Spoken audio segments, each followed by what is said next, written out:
অনেকদিন থেকেই আমার একটা পাহাড় কেনার শখ, কিন্তু পাহাড় কে বিক্রি করে তা জানি না।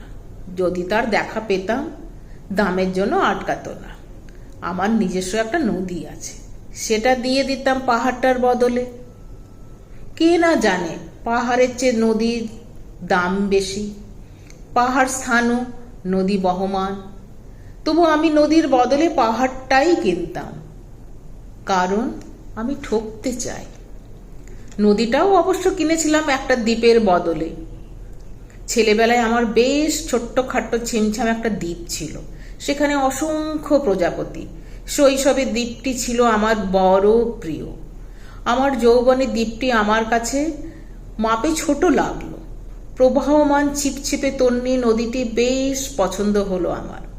বন্ধুরা বলল, এইটুকু একটা দ্বীপের বিনিময়ে এত বড় একটা নদী পেয়েছিস, খুব জিতেছিস তো মায়েরি। তখন জয়ের আনন্দে আমি বিহ্বল হতাম। তখন সত্যিই আমি ভালোবাসতাম নদীটিকে। নদী আমার অনেক প্রশ্নের উত্তর দিত। যেমন বলতো, আজ সন্ধ্যাবেলা বৃষ্টি হবে কি না। সে বলতো, আজ এখন দক্ষিণ গরম হাওয়া।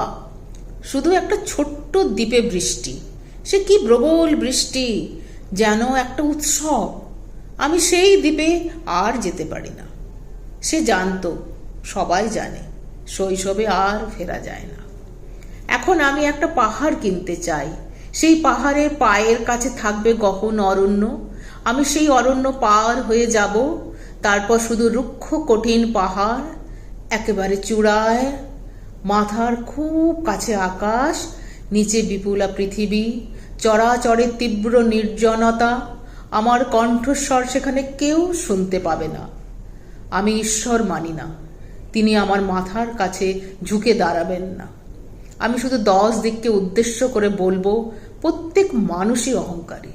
এখানে আমি একা। এখানে আমার কোনো অহংকার নেই। এখানে জয়ী হবার বদলে ক্ষমা চাইতে ভালো লাগে। হে 10 দিক, আমি কোনো দোষ করিনি, আমাকে ক্ষমা করো।